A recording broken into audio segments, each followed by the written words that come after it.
Our today's topic is about eugenics and genetic counseling.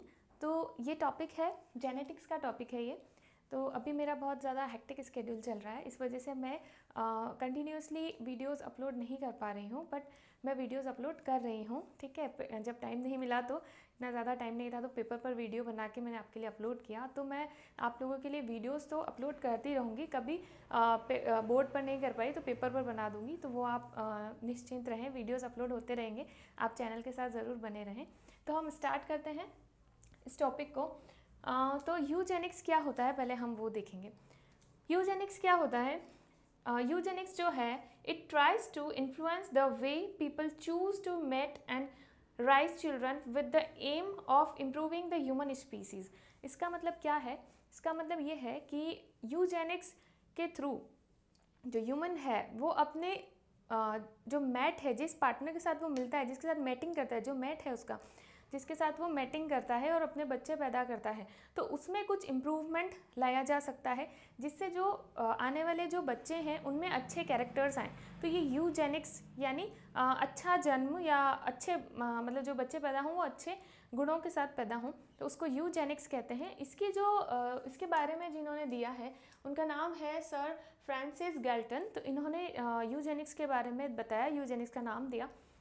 Okay, सो किस तरीके से जो इंसान है वो अपने बच्चों के अंदर अच्छे गुण ला सकता है, ये कैसे पॉसिबल है?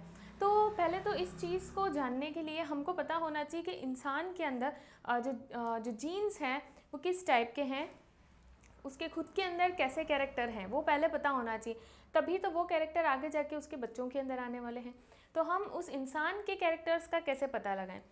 तो उसके लिए यहाँ पर कुछ पॉइंट्स मैंने लिखे हुए हैं, जैसे कि pedigree analysis, human karyotype, sex determination syndrome and sex linkage, inborn error of metabolism, blood group, amniocentesis, then sickle cell anaemia, twins and general Mendelian characters.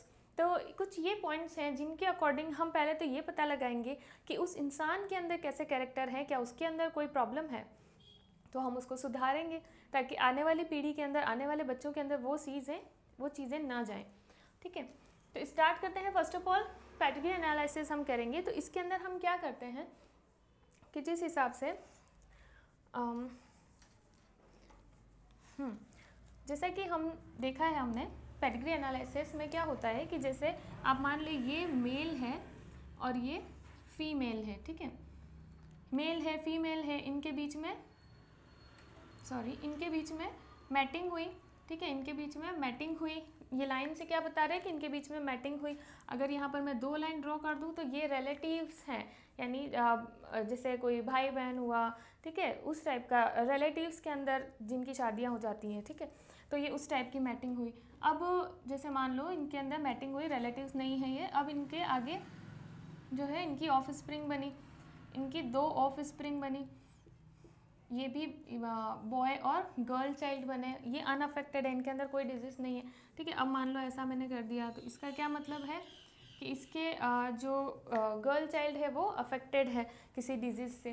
तो इस तरीके से हम जो है आगे पेडिग्री एनालिसिस करके ये बता सकते हैं कि जो पूर्वज थे उनके अंदर क्या था, कैसे कैरेक्टर्स थे. वो जो कोई किसी बच्चे के अंदर डिजीज़ है तो वो कहाँ से आई, पेरेंट्स से आई, दादा दादी से आई, नाना नानी से आई, किस तरफ से वो डिजीज़ आ रही है, वो ये ट्री ड्रॉ करके हम बता सकते हैं.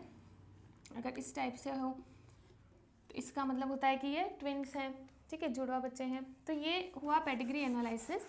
तो ये मैं आपको पॉइंट्स वाइज समझाने के लिए मैंने यहाँ पर लिख रखा है कि रीज़न क्या है और मतलब किस तरीके से आप पता लगा सकते हैं कि इस इंसान के अंदर क्या खामियां हैं या क्या कैसा कोई डिजीज़ है. फिर ह्यूमन कैरियोटाइप है. तो ह्यूमन कैरियोटाइप का क्या मतलब होता है कि ह्यूमन्स के अंदर, जैसा कि हम जानते हैं, ह्यूमन्स के अंदर जो है 44 क्रोमोसोम होते हैं, प्लस साथ में XX या फिर XY क्रोमोसोम होते हैं. 44 क्रोमोसोम को हम बोलते हैं ऑटोसोम्स,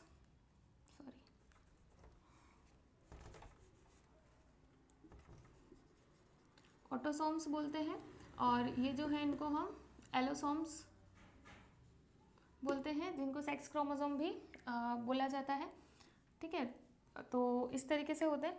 अब ये जो क्रोमोसोम्स हैं 44 क्रोमोसोम है, या जो ये एलोसोम्स है, XY क्रोमोसोम है, XX क्रोमोसोम है, XX फीमेल के अंदर, XY मेल के अंदर होता है।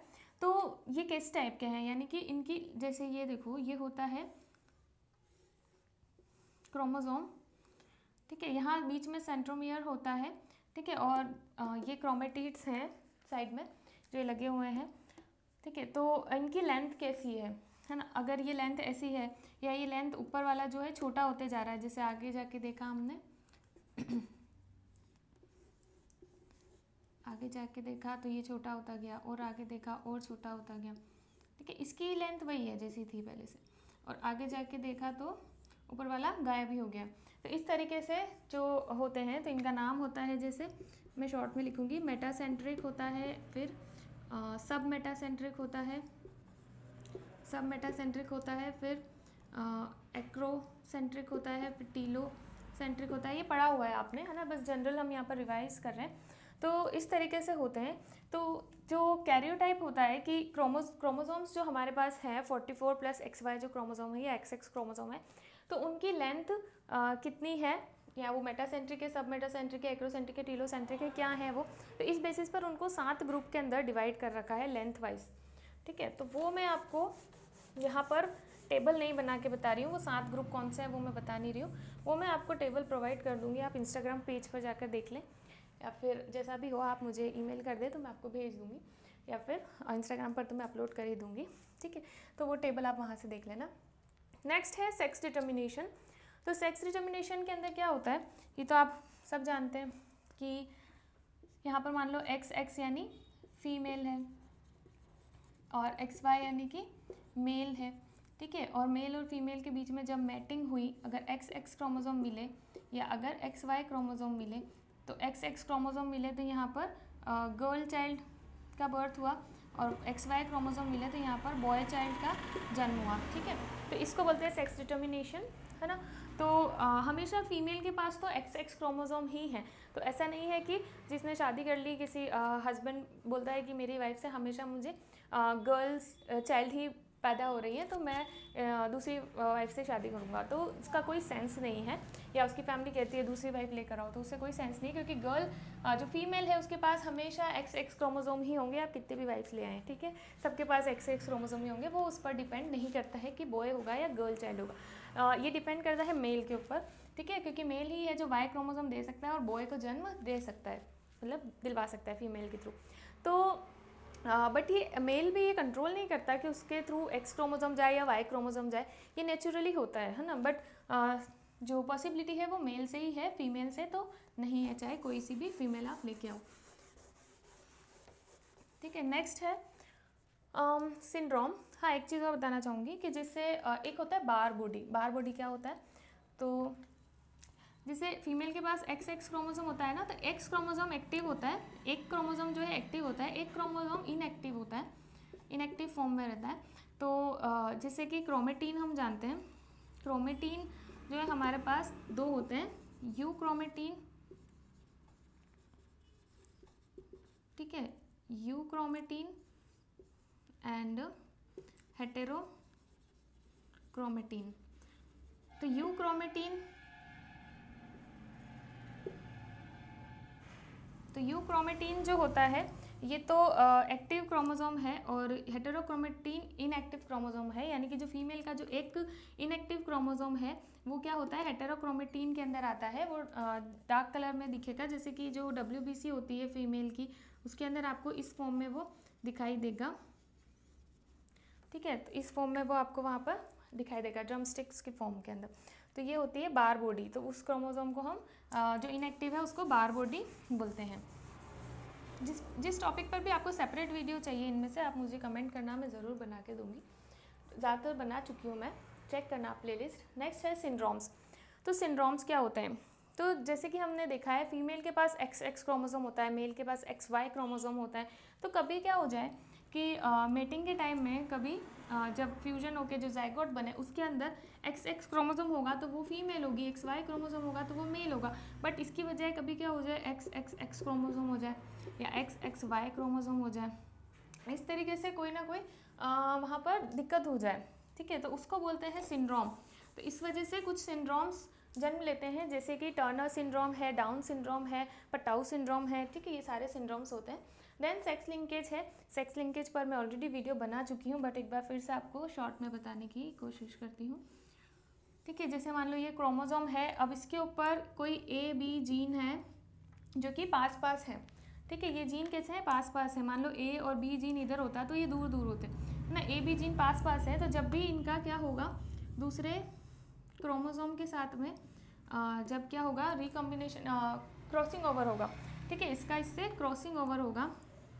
ठीक है, इस टाइम में क्या होगा कि ये दोनों जीन्स जो है वो रिकॉम्बिनेट होंगे, यानी क्रॉस ओवर के टाइम में, क्रॉसिंग ओवर के टाइम में, और ये एक साथ जो है रिकॉम्बिनेशन के थ्रू आगे जाएंगे, इनहेरिट होंगे, अलग अलग इनहेरिट नहीं होंगे। मान लो ए जीन जो है आई कलर के लिए, बी जीन जो है हेयर कलर के लिए है। ठीक है, तो दोनों जो जीन है वो एक साथ इनहेरिट होंगे। कब, जब ये पास पास में लिंक्ड है ना, पास पास लिंक्ड है। तो दूर दूर लिंक होते तो एक जीन जाता, यानी एक कैरेक्टर जाता, दूसरा कैरेक्टर नहीं जाता। इस पर वीडियो है ऑलरेडी, आप प्लेलिस्ट में जाकर देखना। नेक्स्ट है इनबॉर्न एरर ऑफ मेटाबॉलिज्म, यानी जन्म से ही कोई मेटाबॉलिज्म के लिए, यानी कोई जो डेली रूटीन में हमारी बॉडी के अंदर जो फंक्शन चलता रहता है वो मेटाबॉलिज्म, उस मेटाबॉलिज्म के लिए अगर कोई एरर है इनबॉर्न, जन्म से ही हमारे पास कोई एरर है। ठीक है, तो ऐसा क्या होता है, ऐसे बहुत सारे एरर हैं। एक एरर मैं आपको बताती हूँ, एल्बिनिज्म। ठीक है, इसमें क्या होता है कि जो इंसान है उसके पास मेलानिन नहीं होता है, मेलानिन जो हार्मोन है वो नहीं होता है। तो मेलानिन होने की वजह से हमारी स्किन कलर, जो स्किन टोन है वो डार्क होता है। ठीक है, बट अगर मेलानिन है ही नहीं तो वो स्किन कलर बिल्कुल हट के बिल्कुल अलग सा ही हो जाएगा, वाइटिश, एकदम वाइट से भी अलग कलर हो जाएगा ना, कोई वहाँ पिगमेंट ही नहीं होगा, तो उसको बोलते हैं एल्बिनिज्म। और ये किस वजह से होता है, जैसे टायरोसाइनेज जो एंजाइम होता है, जो क्या करता है 3,4 डाईहाइड्रोक्सी, यहाँ लिख रही हूँ, फिनाइल एलिनीन। ठीक है, तो उसको जो है फिनाइल एलिनीन को ये आगे कन्वर्ट होना होता है जैसे मेलानिन के अंदर। ठीक है, मेलानिन के अंदर कन्वर्ट होना होता है, तो वो नहीं होने देता। क्यों? क्योंकि यहाँ पर टायरोसाइनेस एंजाइम ही नहीं होती है जो डाईहाइड्रोक्सी 3,4 डाईहाइड्रोक्सी फिनाइल एलिनीन को जो है आगे मेलानिन में कन्वर्ट कर सके। तो इस वजह से जो है यहाँ पर इनबॉर्न जो है मेटाबॉलिज्म एरर होता है। देन ब्लड ग्रुप, तो ब्लड ग्रुप के बारे में भी हम जानते हैं कि ब्लड ग्रुप क्या होता है। जैसे किसी का ब्लड ग्रुप होता है ए, किसी का बी, किसी का ए बी और किसी का ओ। तो ए ब्लड ग्रुप वाले के पास ए एंटीजन प्रेजेंट होता है, इसलिए उसका ब्लड ग्रुप ए होता है। बी वाले के पास बी एंटीजन होता है, ए बी वाले के पास ए बी दोनों एंटीजन होते हैं, ओ वाले के पास कोई एंटीजन नहीं होता। तो इस वजह से उनका ब्लड ग्रुप होता है और इन्हीं के अगेंस्ट उनकी एंटीबॉडी अंदर बनती है। ठीक है, तो ये ब्लड ग्रुप के लिए।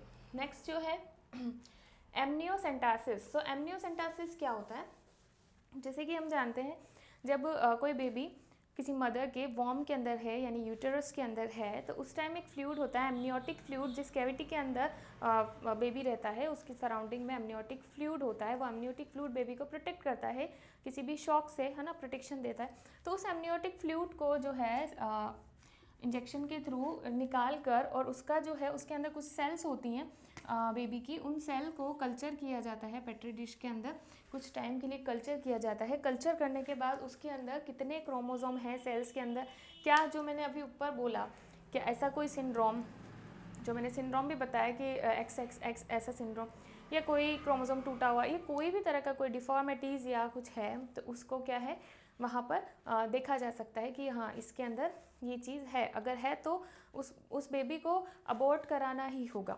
ऐसे तो गवर्नमेंट के रूल्स के अकॉर्डिंग अबॉर्शन नहीं करा सकते हैं, बट अगर किसी बच्चे के अंदर ये जेनेटिक डिफॉर्मिटीज़ कुछ है तो उसका अबॉर्शन किया जा सकता है, करना ही होगा, ज़रूरी है ये। क्यों? क्योंकि फिर वो आगे वैसे ही जीन्स प्रोड्यूस करेगा जब उसके ऑफस्प्रिंग पैदा होंगे, वो मैं आपको आगे बताऊँगी। ठीक है, तो एमनियोटिक फ्लूइड का मैं आपको बता चुकी हूँ। देन है सिकल सेल एनीमिया, तो सिकल सेल एनीमिया भी एक तरह की डिजीज़ है, जेनेटिक डिजीज़ है, जिसमें क्या होता है कि जो हीमोग्लोबिन होता है, हीमोग्लोबिन की जो चेन होती है उसमें ग्लूटामिक एसिड होता है। ग्लूटामिक एसिड की जगह पर जो है अगर आ जाए वैलिन, तब जो आरबीसी होती है वो सिकल शेप की हो जाती है।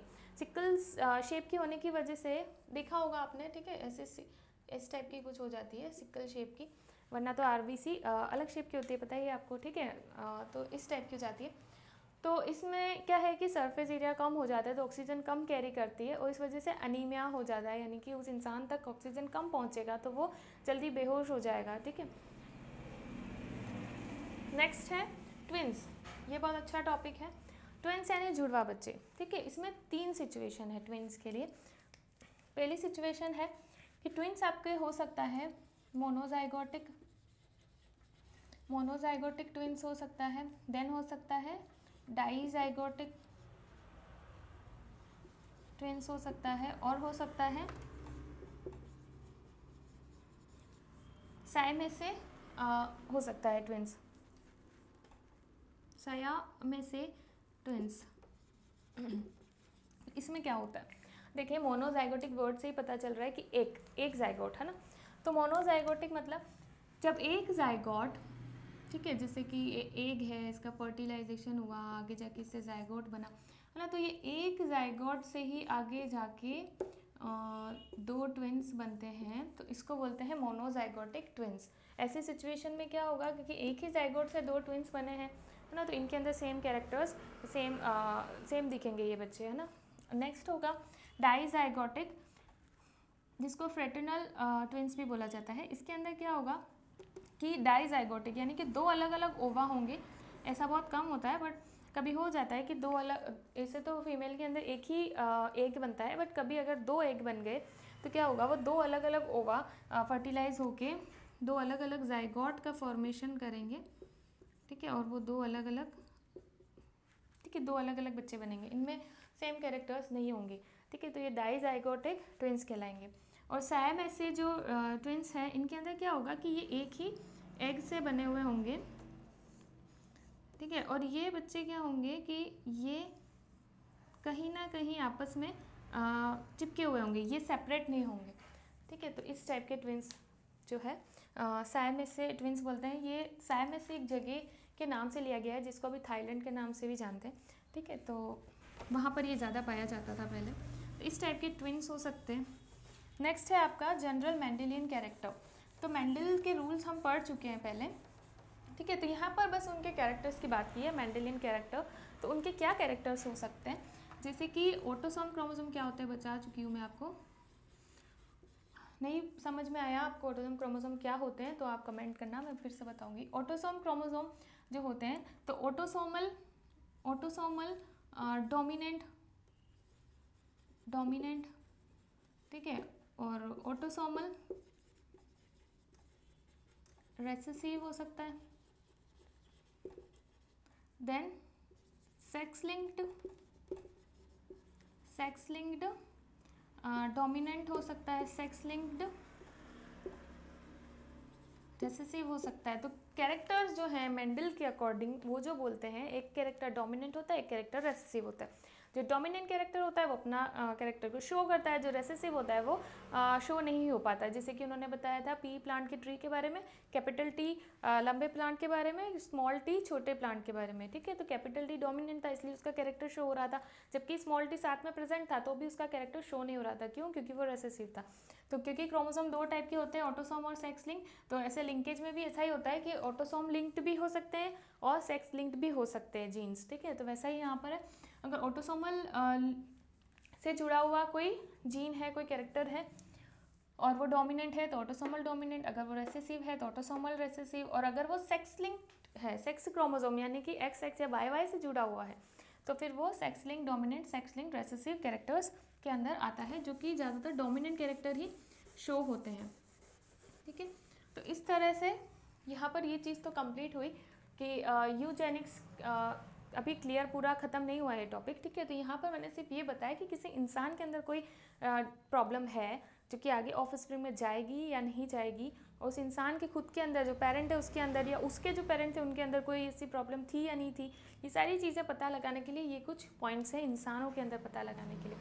ठीक है, तो इसी वीडियो को आगे हम कंटिन्यू करेंगे, नेक्स्ट इसी टॉपिक को आगे नेक्स्ट वीडियो के अंदर कंप्लीट करेंगे, जिसमें यूजेनिक्स के बारे में और भी पढ़ेंगे। ये भी बहुत इंपॉर्टेंट टॉपिक है, यहाँ तो ख़त्म नहीं हुआ, ये सिर्फ पॉइंट्स थे, आगे ये इंपॉर्टेंट टॉपिक है, तो नेक्स्ट वीडियो ज़रूर देखें।